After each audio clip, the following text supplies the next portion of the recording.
ने बताया, तो अम्मा तुमने 5 मिनट क्यों नहीं पहले बताया? एनीवे, तो मैं आपको ये पर्सनल स्टोरी बता रहा हूँ कि वो मेरे पास आया, कहने लगा कि जी चाचा ये मसला है, ये मसला है। मैंने उसकी पूरी बात सुनी। मैंने कहा तो इश्यू क्या है? ज़िंदगी तुमने गुज़ारनी है तो अपना फैसला तुम खुद करो। कहने लगे अम्मी-अब्बा को कौन समझाएगा? तो बातों-बातों में उसने कहा कि मैं कोई ऐसा कोई गलत काम तो नहीं कर रहा ना कि जिसके ऊपर कोई खानदान की नाक कट जाए, कुट जाए, शरीफ लोग हैं ये वो, अगर सैयद नहीं है तो क्या हुआ? ऐसी कौन-सी क़यामत आ जाएगी? वो कहता है कि जी मेरे भाई के मुतालिक मुझसे कहता है कि मेरे पापा ने जिस लहजे में मुझसे बात की है, ऐसा लग रहा था कि मैं उनका बेटा नहीं हूँ, मैं कोई किसी दुश्मन से वो बात कर रहा हूँ। तो I went to my brother और मैंने उनको प्यार-मोहब्बत से उनको कहा, मैंने कहा देखो भाई, मैं और आप अपनी ज़िंदगी गुज़ार गुज़ार चुके हैं। अगर मतलब ये बच्चा अगर कोई करना चाहता है तो लेट्स गो अहेड। हम आज हैं, कल नहीं होंगे। अगर तुम इसको इजाज़त नहीं देते हो और अगर ये कोई गलत कदम उठा ले ज़िंदगी के अंदर, तो फिर तुम भी रिग्रेट करोगे, हम भी रिग्रेट, पूरी फैमिली रिग्रेट करेगी। तो दैट लेकिन मैं सिर्फ़ आपको ये बता रहा हूँ कि बाप-बेटे के दरमियान कम्युनिकेशन एक सेंसिटिव मौज़ू पे जब हुई, तो उस बच्चे ने जो सबसे ज़्यादा चीज़ को फ़ील किया, इस इश्यू को फ़ील नहीं किया। कि मैं फैमिली से बाहर या जो भी आप कह लें, बिरादरी से बाहर शादी करना चाहता हूँ। उसने इस चीज़ को फ़ील किया कि मेरे बाप ने इस इश्यू पर जो मुझसे गुफ्तगू की है, जिस लहजे में की है, वो ये लग रहा था कि मैं उनका बेटा नहीं हूँ, उनका कोई दुश्मन हूँ। तो ये अल्फ़ाज़ जो होते हैं ना, इनकी बड़ी अहमियत होती है। आप फ़ोन पे बात कर होते हैं। कभी-कभी मैं ये आपसे शेयर कर रहा हूँ कि हमारे जो ग्रेजुएट स्कूल के स्टूडेंट हैं, कभी-कभी वो फ़ोन पे ऐसी उल्टी बात कर देते हैं ना, कि जिसमें आपके पैर से लगती है, सर से निकलती है and you wanted to react. लेकिन मैं उसे कहता हूँ, मैंने कहा 1 मिनट रुको ज़रा, 1 मिनट रुको, मैं उसको होल्ड पे लगा के ना, पहले पानी का गिलास पीता हूँ, फिर मैं उससे दोबारा बात करता हूँ कि मेरे मुँह से कोई ऐसी बात ना निकल जाए कि जो कि कल को मैं रिग्रेट करूँ कि मतलब इस उम्र के अंदर गुस्सा एक नेचुरल फिनोमेना है। ये याद रखिएगा कि जिस इंसान को गुस्सा नहीं आता, वो इंसान सिंसियर नहीं है। अगर कोई आदमी इतना ठंडा है कि किसी भी बात, या तो वो सूफ़ी या कलंदर है भाई। लेकिन नॉर्मल इंसान मेरे आपके जैसा, उसको गुस्सा ज़रूर आता है, और ये याद रखिए कि तहरीर अपना रिकॉर्ड छोड़ के जाती है। अल्फ़ाज़ तो हवा में रह जाते हैं, लेकिन अब तो खैर रिकॉर्डिंग भी आ गई है, लोग आपकी गुफ्तगू रिकॉर्ड कर लेते हैं, वो अलग जगह उसकी बात है। लेकिन जो आपने लिख दिया ना, दैट इज़ ऑलवेज़ देयर। आपने ईमेल की शक्ल में लिखा, आपने अम, खत की शक्ल में लिखा, आपने किसी भी शक्ल में अगर आपने लिखा, इवन एसएमएस आप भेज रहे हैं किसी को, या व्हाट्सएप पे कोई मैसेज भेज रहे हैं, that is a record of your communication जो आपने की है। तो उसके अंदर बहुत एहतियात है। तीसरी चीज़ जो है कि एसएमएस भेज-भेज के, व्हाट्सएप भेज-भेज के हमने जो आगे मैं आपको बताऊँगा कि एक चीज़ जो है ना, एब्रिविएशन इख्तियार कर ली है। फॉर एग्ज़ाम्पल एलओएल लिख दिया आपने, आपको किसी ने कोई मैसेज भेजा, ठीक है ना? अब आपको मुझे पता है कि इसका मतलब क्या है, कि ये लाफिंग आउट लाउड है या जो भी आप इसका मतलब निकाल लें। बाज़ दफ़ा लोग जैसे यूआर लिखते हैं ना, वाईओयूआर, उसकी जगह यूआर लिख के काम चला लेते हैं। तो ये एसएमएस की लैंग्वेज तो सही है, एसएमएस के अंदर आप कर सकते हैं, अगर आप किसी को भेज रहे हैं। लेकिन अगर आपका कोई व्हाट्सएप ग्रुप ऑफ़िशियल है, तो उसके ऊपर आपको ऑफ़िशियल गुफ्तगू लैंग्वेज इस्तेमाल करनी है। वहाँ के ऊपर, ऑफ़िशियल ग्रुप के ऊपर आप इस तरह की एब्रिविएशन या इस तरह के डंडी मार काम नहीं कर सकते। आपको पूरा उसको प्रॉपर्ली लिखना है। You have to take time out. जैसे मैंने आपसे पहले कहा कि आपका मैसेज, आपका खत, आपकी ईमेल, आपकी रिप्रेजेंटेशन है। कल हम बात कर रहे थे इंटरव्यू की, कि जब आप इंटरव्यू के अंदर जाते हैं, मैं एक बात आपको बतानी भूल गया था उस इंटरव्यू के हवाले से, कि ज़िंदगी में याद रखना, कभी भी चेक वाली शर्ट या स्पॉट वाली टाई, प्लेन कपड़े पहन के जाना इंटरव्यू में, जब भी ज़िंदगी में तुम्हें जाने का मौका मिले ना। और अगर कॉर्पोरेट में जा रहे हो, तो हमेशा जो है कोशिश करना कि ब्लू कलर जो है कॉर्पोरेट कलर कहलाता है। कोई ब्राइट कलर की कभी कपड़े पहन के ना जाओ, कि शर्ट आपकी रेड ना हो, कोई येलो ना हो, कुछ डिम कलर की शर्ट होनी चाहिए। टाई अगर आप पहन के जा रहे हैं, तो टाई भी ज़रा डिम कलर की होनी चाहिए, ब्राइट नहीं होनी चाहिए कि रेड टाई लगा के चले गए। ये येलो और रेड जो है ना, ये कॉर्पोरेट के अंदर उस वक़्त आप पहन सकते हैं कि जब आपको कुछ वक़्त आप गुज़ार लें।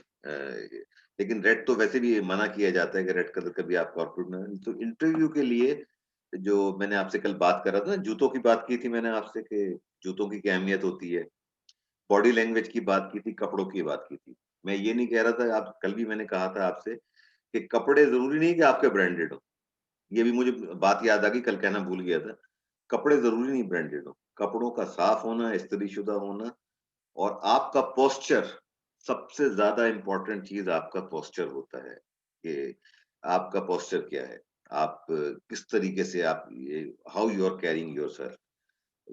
कमरे में जाके सलाम करना, इजाज़त लेके बैठना या कोई आपको कहे बैठना, उसके बाद जो है आप अपना शुरू करते हैं। तो ये चीज़ होती है कि आप अपनी ब्रांडिंग खुद कर रहे होते हैं, आप अपना ब्रांड होते हैं। जैसे हमाद है, जब ये कभी इंटरव्यू के लिए जाएँगे तो ये ना सिर्फ़ अपना ब्रांड खुद होंगे बल्कि अपने वालिद साहब का ब्रांड भी खुद होंगे, अपनी वालिदा का ब्रांड भी खुद होंगे। ये जब इंसान कोई निकलता है ना, एक चीज़ मैंने ज़िंदगी में सीखी है, no matter how old you are always children of your parents.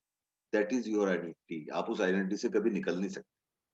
चाहे आपके वालिदैन जो खुशनसीब हैं, उनके वालिदैन हयात हों, चाहे उनके वालिदैन दुनिया से गुज़र चुके हों। मैं अभी एक दूसरी क्लास को मैं ये बात बता रहा था कि जब तक मेरे वालिदैन हयात रहे, मुझे पता नहीं होता था कि फैमिली के अंदर क्या हो रहा है। किसकी मैय्यत होगी, किसकी शादी होगी, वो होता था कि ऑफ़िस गए, काम आए, बच्चों के साथ टाइम गुज़ारा, दैट्स इट। 2 साल पहले I was 61 years old, my sister called me कि जी वो वालिद साहब के एक कज़न का इंतकाल हो गया है, वहाँ जाना है। मैंने कहा कौन थे ये? मैं तो नहीं जानता इनको। लेकिन तुम्हारे जाने से ना क्या फ़र्क पड़ता है? भाई बाहर चले गए, तुम अकेले यहाँ पे हो तो we have to go there. खैर वो मैं गया, मैं उनको लेके, बहन को लेके वहाँ पहुँचा। अब वो मेरे वालिद के कज़िन थे जिनसे मैं ज़िंदगी में कभी नहीं मिला, जिनका इंतकाल हो चुका था। तो मैं तो किसी को जानता नहीं था। उतर के मैं खड़ा हुआ तो मेरा एक और कज़िन मेरे पास आया, उसने कहा कि नाज़िर क्या हाल है? तो दूसरे ने पूछा ये कौन है? तो बिलीव मी, ये मैं आपसे हल्फ़िया कह रहा हूँ कि 61 साल की उम्र में मेरा तारुफ़ ये हो रहा है मेरे वालिद का नाम लेके कि ये फलाने चचा का बेटा है।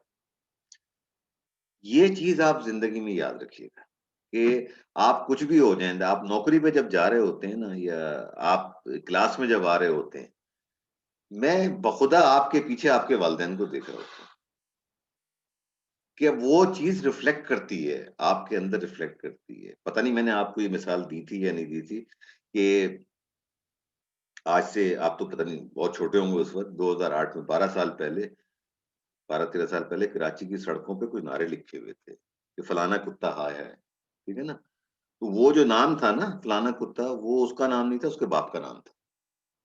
तो इंसान अगर अच्छा काम करता है तो माँ-बाप को अच्छा कहलवाता है, इंसान अगर बुरा काम करता है, तो अपने माँ-बाप को बुरा कहलवाता है। तो ये जब आप खत भी जो आपका होता है ना, वो आपकी नुमाइंदगी होता है। आपकी ज़बान से निकले हुए अल्फाज़ बता रहे होते हैं कि आपकी तरबियत किस माहौल में हुई है, किस तरह आपको किया गया है। अब अगर कोई स्टूडेंट जो है जैसे कि मैं देखता हूँ मेरे सामने भी ऐसी मिसालें आ रही होती हैं, 1-2 केसेज़ में ग्रेजुएट स्कूल में भी देख चुका हूँ, कि जहाँ जो स्टूडेंट है मास्टर्स कर रहा है और वो आके किसी स्टाफ से या किसी टीचर से बदतमीज़ी कर रहा है, तो पहला रिएक्शन जो तासुर जो ज़हन में आता है ना इंसान के, वो ये आता है कि तरबियत में कहीं कमी रह गई है। पहली जो बात आती है ना, वो ये आती है कि कहीं न कहीं कोई गलती हुई है, तरबियत में कोई कमी रह गई। तो इस तरीके से बात शुरू होती है और ऐसे ही फिर चलती है, फिर उसके बाद जो एक इम्प्रेशन डेवलप होता है ना, वो आप ज़िंदगी गुज़ारते हैं, आपका वो इम्प्रेशन बदलता नहीं है, ठीक है? अच्छा, जो टोन की जैसे मैंने बात की ना कि आप फ़ोन पे बात कर रहे हो तब भी, आप इन पर्सन बात कर रहे हो तब भी, टोन की बड़ी अहमियत होती है, अल्फ़ाज़ से ज़्यादा टोन की अहमियत होती है। जैसे कि वो कम्युनिकेशन में पढ़ाई जाती है ना एक बात, कि एक ही लफ्ज़ को अगर आप 4 तरीके से अदा करते हैं, तो अलग-अलग मायने बदल जाते हैं ना उसके। कि आपने किस तरह उसको अदा किया है। तो अब जैसे फ़ारसी की एक मिसाल है कि वो कहते हैं कि एक लफ्ज़ है उनके यहाँ बेफ़रमायत। बेफ़रमायत का मतलब ये है कि आपका आपने शुक्रिया अदा करना हो तब भी आप बेफ़रमायत कहेंगे, आपने किसी को बैठने के लिए कहना हो तब भी बेफ़रमायत कहेंगे, आपने किसी को खुदाफ़िज़ कहना हो तब भी बेफ़रमायत कहेंगे। लेकिन उसकी जो डिलीवरी होती है, इस लफ्ज़ की जो डिलीवरी होनी है, दैट इंडिकेट्स कि आपकी मीनिंग क्या है। आप किसी शख़्स को खुशामदीद कह रहे हैं या आप उसको खुदाफ़िज़ कह रहे हैं। दैट इज़ हाउ जो टोन की जो अहमियत होती है, सिंटैक्स की जो अहमियत होती है, वो उस तरीके से पता चलती है। और दूसरी बात ये कोई भी ईमेल जो है ना भेजने से पहले, एक तो आपने उसको पढ़ना है, ठीक है? अच्छा, मैंने ये चीज़ सीखी है कि जब आपको लिखने के बाद कोई चीज़ या कोई जुमला लिखने से पहले, क्योंकि मैं तो उर्दू मीडियम का हूँ, आप लोग तो खुशनसीब हैं, कि नर्सरी से इंग्लिश पढ़नी शुरू कर दी थी हमने, तो 6th क्लास के अंदर एबीसी का कायदा पढ़ा था। लेकिन अल्लाह का करम है कि उसने ऐसे उस्ताद दिए कि जिन्होंने हमें इस लेवल तक पहुँचा दिया कि अंग्रेज़ों को उनकी ज़बान में पढ़ाया। मैं सिर्फ़ ये बता रहा हूँ कि आप अगर लिखने के बाद ना उसको लाउडली पढ़ लेंगे ना, आपको खुद पता चल जाएगा कि आपने ये सही लिखा है या गलत लिखा है। एक दफ़ा लिखे हुए को आप लाउडली पढ़ लें, आपको खुद पता चल जाएगा। आपको खुद पता चल जाएगा जनाब, यहाँ पे आप जो है ज़रा एरोगेंट हो रहे हैं, यहाँ पे आप कुछ मुतालबात आपके कुछ बढ़ रहे हैं, ठीक है ना? तो जो आपका मैसेज होता है ना, उसकी साउंड भी आपको पता होनी चाहिए कि जो दूसरा शख्स जो पढ़ेगा, उसका ऊपर क्या गुज़रेगी। मतलब एक तरीका तो ये होता है जो कि बड़ा मुश्किल होता है कि आप अपने आप को दूसरे जिसको आप लिख रहे हैं उसकी जगह रख के सोचें कि जब ये कम्युनि और ये तो एक चीज़ है कि कभी भी गुस्से में कभी कोई जवाब ना, अगर कोई आपके पास कोई ऐसी चीज़ आई है कि जिसको आपका दिल चाह रहा है कि फ़ौरन जवाब दें, तो आप उस ईमेल को अगर आपने देख भी ली है ना, इमीडिएटली जवाब ना दें, उसको अनरेड कर दें, छोड़ दें। घंटे, डेढ़ 2 घंटे के बाद आप उसको दोबारा खोलें, उस वक़्त तक आप ज़रा काम डाउन हो चुके होंगे और उसके बाद उसको दोबारा पढ़ें और फिर उसका जवाब दें। अगर आपने इमीडिएटली रिएक्ट किया ना, वो फिर एक विशेष सर्किल में आप फँस जाएँगे, वो उसका जवाब देगा, आप उसका जवाब देंगे। काम होने की बजाय आपका जो है मामलात खराब हो जाएँगे और जिन लोगों के साथ आप काम कर रहे हैं, जिस इदारे में आप काम कर रहे हैं या आप ग्रुप में आप अपने ग्रुप के काम कर लें, अब ज़ाहिर है कि मैं आप लोग कॉर्पोरेट मेंबर तो नहीं है ना कि मैं कॉर्पोरेट की आपको मिसालें दूँ। लेकिन इवन एज़ ए कोलीग जो आपके साथ जिस ग्रुप के अंदर आप काम कर रहे हैं, उनके अंदर भी एहतराम का रिश्ता बहुत ज़रूरी होता है। दोस्तियों के अंदर तो बहुत चीज़ होती है। मेरे जो बचपन के दोस्त हैं, वो आज भी मुझे मेरा नाम नहीं लेते, निकनेम से बुलाते हैं, गाली देके मुझे बुलाते हैं। तो वो एक अलग ताल्लुक है कि जी अब आप 40-45 साल पुराना जो आपका दोस्त है, वो आपको कुछ भी कह सकता है, आप बर्दाश्त कर लेते हैं। या आपको भी पता होता है कि ही डिडन्ट मीन इट अगर वो कह भी रहा है तो। लेकिन ये कि अगर आप किसी नए कोलीग के साथ, किसी उसके साथ अगर आप करेंगे ना और बहुत ही हमारे यहाँ एक बड़े कॉमन एग्ज़ाम्पल है, यूनिवर्सिटी के अंदर ये बड़ा एक कॉमन होता है कि कुछ लोग मिलके ना किसी एक को पिक कर लेते हैं, उसको बुली कर रहे होते हैं। कभी किसी के कलर के ऊपर तबसरे होते हैं, कभी किसी को अगर बेचारे को किसी ने कोई ऐसा कपड़ा पहन लिया है, उसके ऊपर उसका मज़ाक उड़ाया जाता है। ये चीज़ें जो होती हैं ना लॉन्ग रन में चलती नहीं, फिर आपकी साइकी के अंदर आपकी आदत बनती चली जाती है। आप अपनी फैमिली में भी ये हरकतें करनी शुरू कर देते हैं, आप जहाँ क कल को जाके आप काम करेंगे, वहाँ पे भी आपका ये मिज़ाज बन जाता है। तो इन चीज़ों को ज़रा अवॉइड करना चाहिए। रिस्पेक्ट देने से रिस्पेक्ट मिलती है, अपने कोलीग्स को आप रिस्पेक्ट देंगे। अगर आपको अपनी किसी चीज़ पे भरोसा नहीं है, तो याद रखिए कि आपने कोई ना कोई ऐसा दोस्त रखना है जो कि आपको गाइड कर सके। मैं एक दफ़ा एक जगह एक प्रेज़ेंटेशन कर रहा था, तो मुझसे एक बच्चे ने सवाल किया कि सर इंसान का सबसे बेहतर दोस्त कौन होता है? मैंने कहा मैं तुमसे पूछता हूँ, तुम मुझे बताओ। सवाल का जवाब कभी सवाल नहीं होता। इंसान का सबसे बेहतर दोस्त कौन होता है? ये आप लोगों से मैं सवाल कर रहा हूँ। जी, किसका नाम आ रहा है सबसे पहले लिस्ट के अंदर मैं देखता हूँ चलो, मैं ये सवाल मेरा आपसे है। अब्बास साहब ज़रा आप बताइए, इंसान का सबसे बेहतर दोस्त कौन है?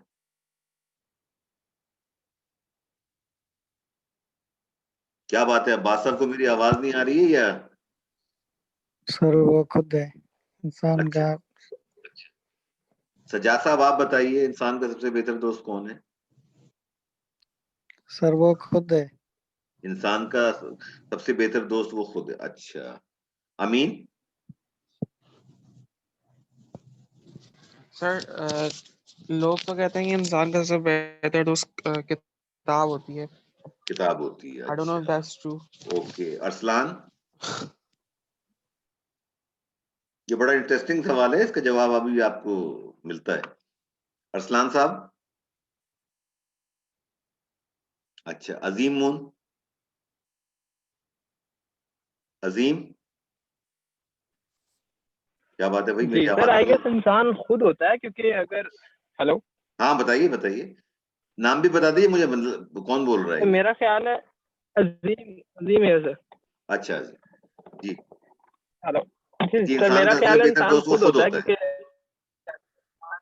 जी, क्योंकि वो खुद अपने बारे में अगर वो सिंसियर नहीं है या अपने बारे में वो अच्छा बुरा नहीं सोच सकता, तो वो दूसरे की किसी की राय ओके, पे क्या अमल करेगा या क्या करेगा। ओके। इन गालिब माय कौन होता है ओपिनियन। इंसान का सबसे अच्छा दोस्त? सर जो उसको सही गाइड करे। अच्छा, हम्माद? सर देखो वो आज खुद मैं होता तुम्हें है। जिंदगी का बहुत बड़ा सबक देने जा रहा हूँ, ये याद रखो, ये मुफ्त में मशवरा दे रहा हूँ तुम्हें, ये मिलेगा नहीं। लोग इस बात को, मशवरे को लेने के लिए 5,000 10,000 रुपए फी बंदा देते हैं। हमाद कौन है इंसान का सबसे अच्छा दोस्त? सर इंसान खुद होता है, आप उसका अपना दिमाग होता है। ओके, जवेरिया? जी मिस जवेरिया। जी सर, वो तो खुद ही होता है, लेकिन अगर किसी से अगर वो गाइड ले तो अगर वो उसको सही गाइड करे, सिर्फ ओके उसकी खूबियां नहीं बताए, अगर उसकी खामियां भी बताए तो हो सकता है वो हो सके। Okay okay. वजाहत? सर उसका ज़मीर होता है sir. Okay okay. Khizar? Khizar साहब? सर इंसान खुद है इंसान। अच्छा, आफरीदी साहब?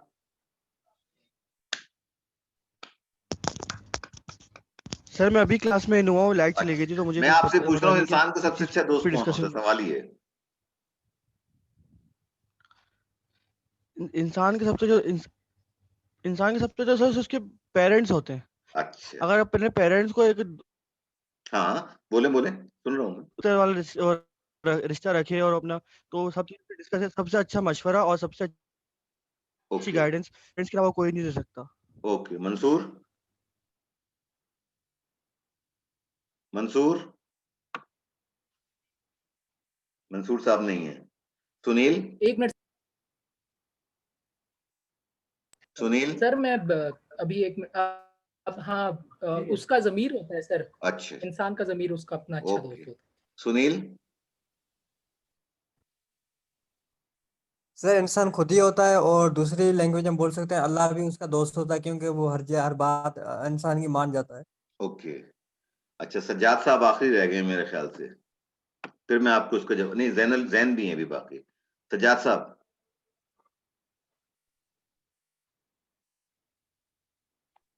सर पहले पहले मैंने ही बताया कि इंसान अच्छा खुद ठीक ही है, होता है। ओके। जैनुल आबदीन? जैन साहब? सर मेरे ओपिनियन में पेरेंट्स इंसान के सबसे अच्छे दोस्त होते हैं, बिकॉज सर वो कभी उनका बुरा नहीं चाहते और हमेशा सेक्रीफाइस करते हैं उनकी भलाई के लिए। ओके। देखिए आप लोगों ने जो बात की ना, कि जैसे सुनील ने कहा कि इंसान का सबसे अच्छा दोस्त खुदा होता है, यस। आपको रात को बिस्तर पे लेट के अपना एहतसाब करना चाहिए कि आपने क्या किया क्या नहीं किया। कहते हैं ना कि जिस दिन आपने कोई नई बात नहीं सीखी वो दिन आपकी जिंदगी में जाया चला गया। ये तो एक बात है। कुछ लोगों ने कहा पेरेंट्स होते हैं बड़े, बिल्कुल पेरेंट्स बड़ी सिंसियर एडवाइस देते हैं। कभी जो कुछ लोगों ने कहा अपनी जात। देखें, मैं आपको एक बात बताऊं, ये सारी बातें अपनी जगह, इंसान अपनी जात से कितना भी सिंसियर हो जाए, कितनी भी दोस्ती हो जाए, लेकिन आपकी जिंदगी का एक मकसद होना चाहिए। एक, मैं आपको बताऊं आपका सबसे अच्छा दोस्त कौन है? मेरी नजर में आईने से अच्छा दोस्त कोई नहीं है।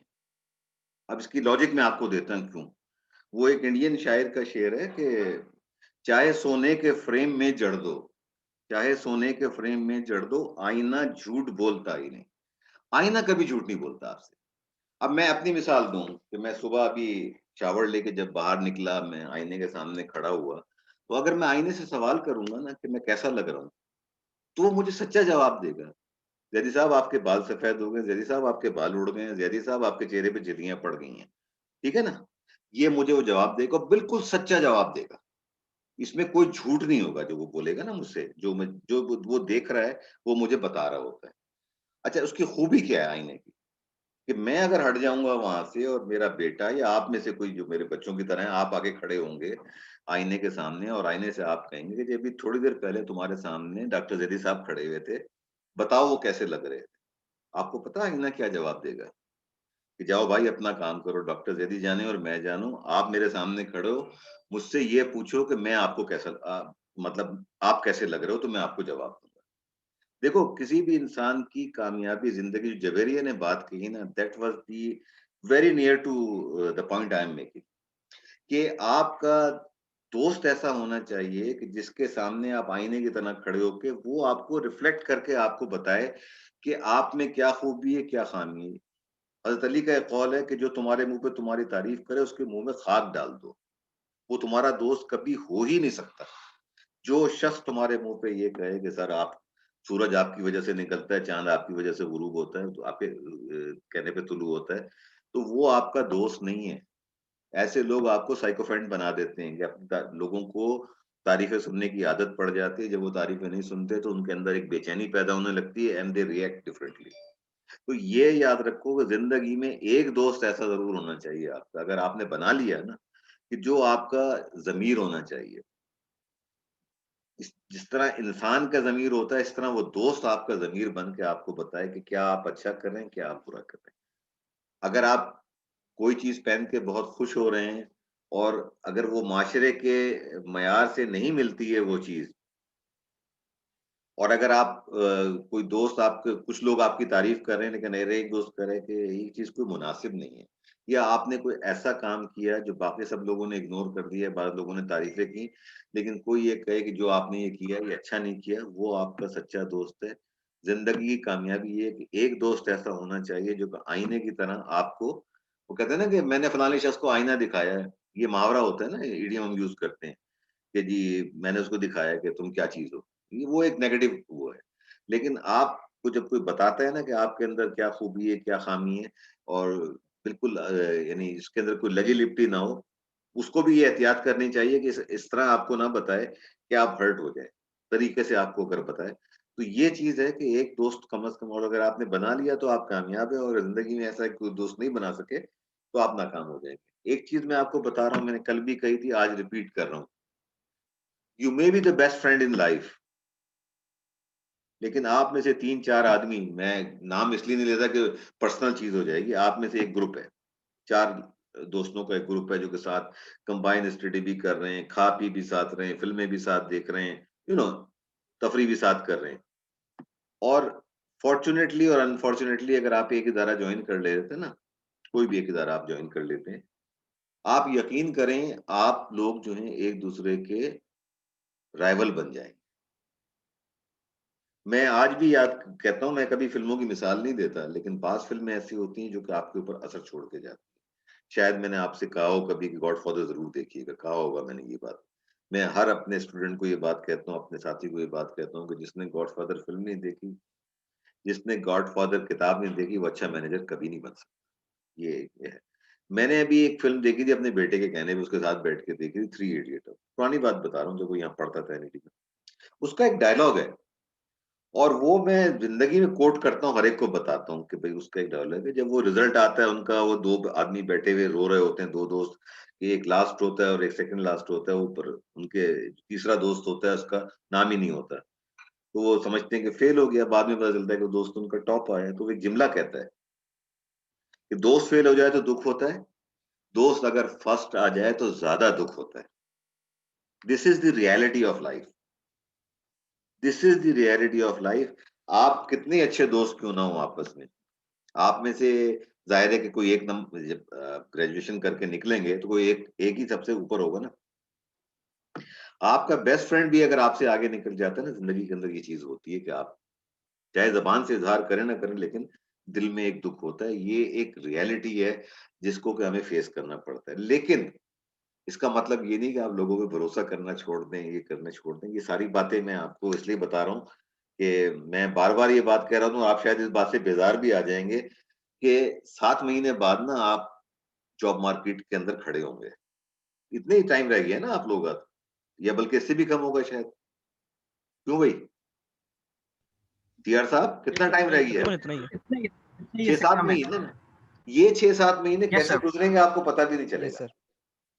ये 6-7 महीने गुज़र जाएँगे, आपको पता नहीं चलेगा।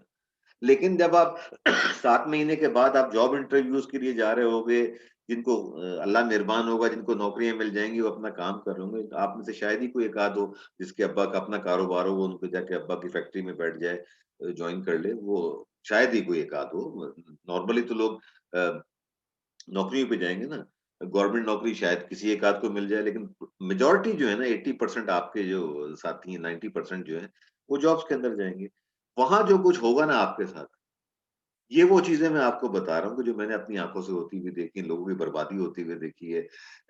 लोग पड़ जाते हैं बैक बाइटिंग के अंदर, इन चीजों के अंदर। लेकिन आप कितना एक सब कुछ हो जाए ना, ट्रस्ट करना आप नहीं छोड़ सकते। लोगों की आप राय लें जिस पे आप भरोसा करते हैं। बात निकली थी कि अगर आपने कोई कम्युनिकेशन ऐसी लिखी है जो कि आप समझते हैं कि बहुत इम्पोर्टेंट है, तो आप किसी की अगर उसके ऊपर राय ले लेंगे तो उसमें कोई नुकसान नहीं होगा, कोई अच्छाई निकल के आएगी। ठीक है?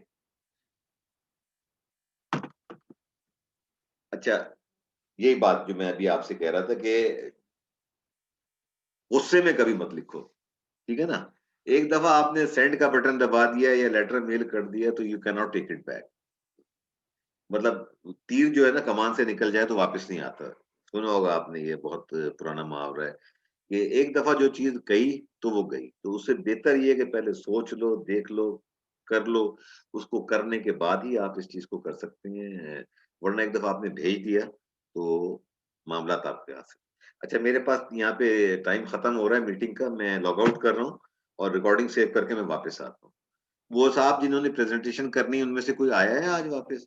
वसीम सज्जाद साहब हैं, एक कोई उकाशा साहब हैं और एक मास खान है। इन तीनों में से कोई मौजूद है? गालिब साहब?